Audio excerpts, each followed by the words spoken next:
Hello, welcome to Universal Interiors. I am Uni with Sheila Aho. Hello. Jewelry extraordinaire. Okay. I'd like to show you some of the pieces. I'm wearing one of those. That's a little fun thing about being... Did you get that? Today, we are making earrings. Yeah, I made one just in the interest of time to make it go a little faster for you. I just randomly picked some beads together and just thought maybe a nice spring earring would be fun to make. Where do you get a lot of your stuff? Oh, I kind of just shop flea markets, whatever. I find old necklaces and I tear them apart. Ben Franklin and DL is a good place to get supplies. They sell beads at Walmart, Hobby Lobby. Yeah, pretty much. Real quick, look at this. I've made some. Will you talk for a second about that glass? Yeah, we had been on a trip up to Duluth, and if you walk the beach at all in Duluth, you'll find fairy glass or lake glass. And I had collected a couple pieces. Well, then with the intention of making necklaces when I came home with them. Well, then I was kind of thinking about how could I make my own? So I had bought this little glass tumbler, a rock tumbler, and I thought I am going to break up bottles get bottles from the recycling center and break them up and make my own fairy glass.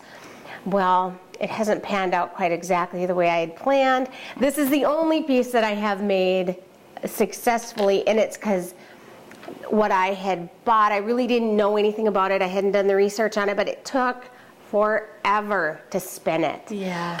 And so in the works, I haven't given up on it, but in the works, I have a buddy who is going to try to tumble it where he works, which is more industrial. Gotcha. And so... But here's the cool part. If you look closely, there's a wrap around it. You're able to get that, and you do that wrap. Yeah, that is just a brass, you can buy so many different fittings and stuff. And that's just a brass fitting, and I kind of just molded it tight around the glass. And then I have done...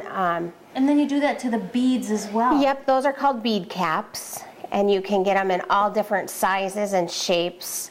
And they're just kind of something fun. It's some extra look at it. Kind of brings your eye to that. And it really adds a vintage flair. It does, yeah, it does. And then real quick, before we get going, I also want to talk about another thing that Sheila is doing. What do you call that? Soldering. Soldering. It takes a little bit of time, though, to show you actually how to do that, so I just brought one already made. Yeah, I just, you can find old postcards at Sue Lane's, rummage sales, auction sales, or just little pages out of books of Dick and Jane. That's kind of what I thought of when I saw that, and it sort of reminds me of a picture of my husband when he was little. Aww. So I had to get it, and then I just cut it out to size behind the glass and soldered it together. That's probably one of my favorite. I wear that all the time. Oh, that's so fun. You can look at all her little things. How about we get busy on what you're doing? Let's do that. So this is really pretty simple. I don't know. This is called a pin, and it looks like a safety pin or a stick pin. It has a little head on it, and you just basically put together what you like. I put just a silver little bead on the end of it, and I had got these turquoise beads. I had got a string of them it was before Christmas. My niece had went to Europe with People to People, and I had found these little tiny Eiffel Towers. And she kind of likes this color blue, so I had bought them and made her some jewelry with the Eiffel Tower and the turquoise. And so I think of this every time I see turquoise, I kind of think of Lisa. And what I did is I just turned, this is a little tool, and you just turn the pin so that you get a nice round edge. And you'll notice that there's a little opening there. One thing to point out too, Sheila, can I? Mm-hmm. This tool it's circular in shape. I don't know how to make you be able to see that, which is a little different. Oh, look you got a double. Yeah, that's the same. This is just for smaller circles. That's all. But that assures that that you're going to get a nice round circle, because I mean, you can kind of tell sometimes when you look, ooh, they didn't quite have that straight and it looks a little bit kinked, and then that tends to be where if it gets caught on your shirt or caught on your clothes, it's there that you're getting caught on. So then what you do, basically, it's pretty simple. So I have this piece and this piece ready, and then I have just a little ring, and this little jump is just going to connect the pieces together. And so what I'll do is I'm going to close this all the way off just so that we don't have to worry about it coming apart. And it's pretty simple, just like that. And then I'll put it through here, and you just feed it through, and you know, you just kind of, people say, well, how do you know what goes good together? And you just kind of have to look, and you'll get sort of a, you know, like, you'll look through, I have boxes of beads and stuff, and I'll just sort of look through until I find something that I think, oh yeah, that could look good together. And I sort of like things to look a little more random than very deliberate. And I think that's kind of how nature is more random. So that's it. That's all there is to it. Oh man. I know, it goes pretty quick. This is a lady who will wear an outfit and be like, I don't have any earrings to wear with this. So I'll go make some, it's true. Just go pick it up and make it. And it's kind of fun though when you, I like to give like earrings for gifts too, and it's fun to see people, you know, come, like coworkers or whatever, they come to work and they're wearing them, and it's, you know, people get enjoyment out of it. It's fun for me to make.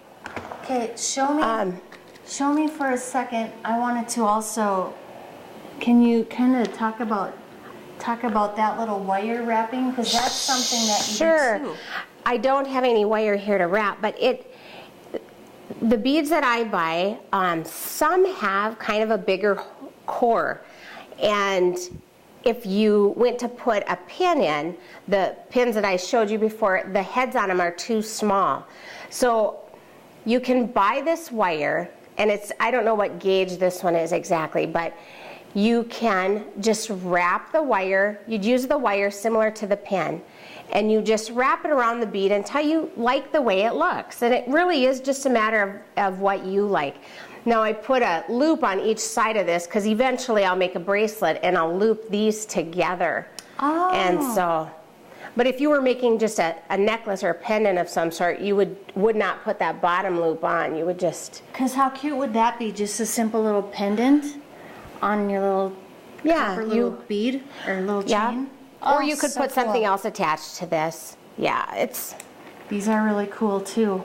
Those are just beads that I had found, that kind of reminded me of summer. So I just strung them together with tiger wire, which is just a jewelry wire, and clamped a little clasp on the end. And here's a little bit more of your little wire wrapping. You just kind of play with it. I do. That's the other piece of glass that I had got to get a little more opaque than when I tumbled it. So cool. Sheila, here's some little beads that my friend got me when she was on her honeymoon. She had found some, so I made earrings and a little bracelet with that.